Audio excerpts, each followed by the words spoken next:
from the Nike Town store in New York City, here's correspondent Darren Ravel.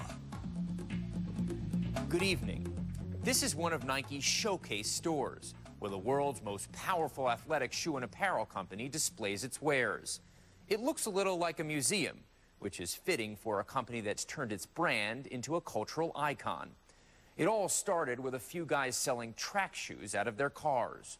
Over the years, Nike has pioneered the use of cheap foreign labor and provoked attacks from critics. It's produced groundbreaking advertising and spent a fortune paying celebrity athletes to create a mystique for its label. Today, the company is secretive, a bit mysterious, and wildly successful. Nice and close together, yeah. There we go. It's everything you'd expect of a movie premiere. But this premiere, it's for a shoe. I'm here to go home in a pair. The latest offering from Nike. Nike has this business of buzz down to a science. Not surprising from what may be the most successful marketing machine in history. A juggernaut that began with Nike's signature Air Jordan and continued for 22 more versions. The shoe that has become a part of Michael Jordan's legacy. Why do people buy Air Jordans? Why did they buy them then, and why do they buy them now? It's something that represented my name and what I did to the game of basketball. That has continually transcended over time. It's no wonder that Nike named a building after Jordan.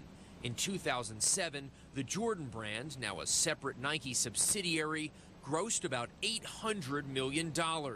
Just $100 million less than the entire company was pulling in when they signed him 23 years earlier. No one knows just how much Jordan did for Nike better than Nike founder Phil Knight, who talked to us in his trademark sunglasses. So what did Jordan mean? Jordan was huge and still is.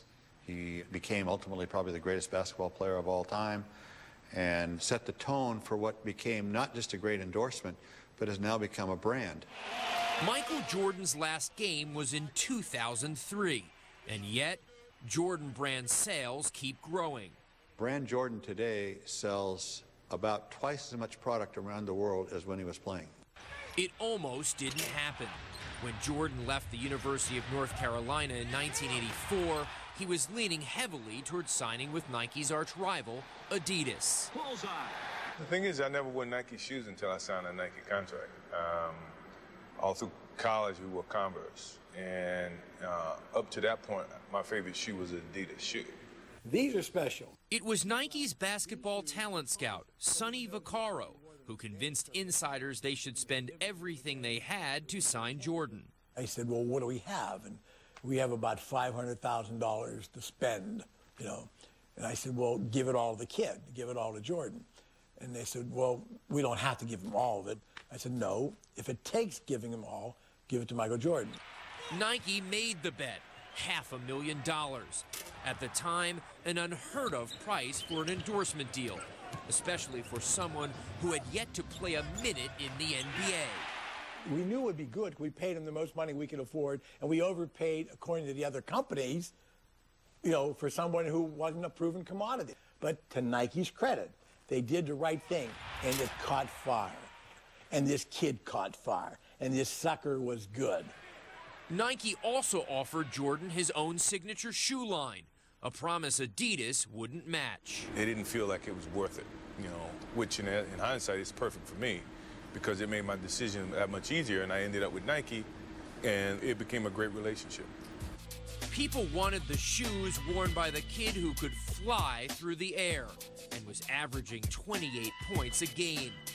Sales moved almost as fast as he did. It was like an election night.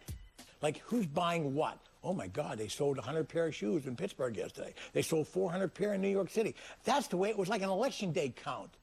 Since 1988, most Air Jordans have sprung from the creative partnership of Jordan and this man, former architect turned shoe designer Tinker Hatfield. Where he has been really good over the years is he always asks the question, will the best players in the world be able to play in this shoe? Will I be able to play in this shoe? It ultimately boils down to the what I call the romance of trying to draw out something unique from the athlete, from the personality, and from the relationship. He called it a romance between you two. Why do people kind of relate to that? Well, it's like a romance. Once you fall in love, it's hard not to fall in love with the person that brings you the most joy. I mean, it was like a marriage in the sense that he knew what I was thinking a lot of times. I knew what he was thinking a lot of times. Designing an Air Jordan often begins with a simple idea. The 11 was Jordan's tribute to formal wear. When he pushed Hatfield for a toe piece so shiny, it looked like patent leather. You just wait, he said. You know, this shoe's going to be worn by somebody with a tuxedo. Someone's going to be in a tuxedo wearing this shoe somewhere. And lo and behold, I think it was American Music Awards. Boys to Men. Boys to Men. Had the tuxedo and you on had nothing to do with it. Nothing at all. It had nothing to do with them at all. But along with the style and popularity of the Air Jordans came an industry-high price tag of more than $100 a pair. In the late 1980s, there were muggings, even murders over the shoes. It's certainly been sad about the fact that people would harm one another just for material purposes, to get a pair of shoes or rob somebody for something else. That's always been a sort of a sad commentary about culture. When we visited Nike's Beaverton, Oregon headquarters, the company was throwing everything it had at the release of its latest Air Jordan, the Air 23. Well, everybody in the industry is going to be launching their game shoe. The focus? The NBA All-Star Game in New Orleans. So then maybe at halftime comes, maybe we take all of our guys and we put them in the actual Air Jordan 23. There it is. Hatfield gave us an advanced look. And I see a fingerprint. That's Michael's thumbprint, slightly modified so that no one could actually use his thumbprint for anything. Ooh, that's smart by you. Okay, what do we have here? We were inspired by fine craftsmanship in Italy and in France, and we really wanted this shoe to be the ultimate in the whole hand-sewn idea. Hand-sewn. We're using earth-friendly materials and removing a lot of adhesives from the shoe so that it's actually held together more by the stitching than it is by glue. Personally, I think it's the most beautiful product that I've ever worked on. This was the scene outside a New York City shoe store in 25-degree weather. Customers eagerly awaiting the new sneaker's limited release. Some had been in line for 5 days. If you want to get your hands on them, that's what you got to do. So how long can this go on? How long can Jordan and Nike continue to create the most successful shoes in all of sports? I look forward to it lasting another 23 years. Jordan 46 is going to be great. Could be. Could be.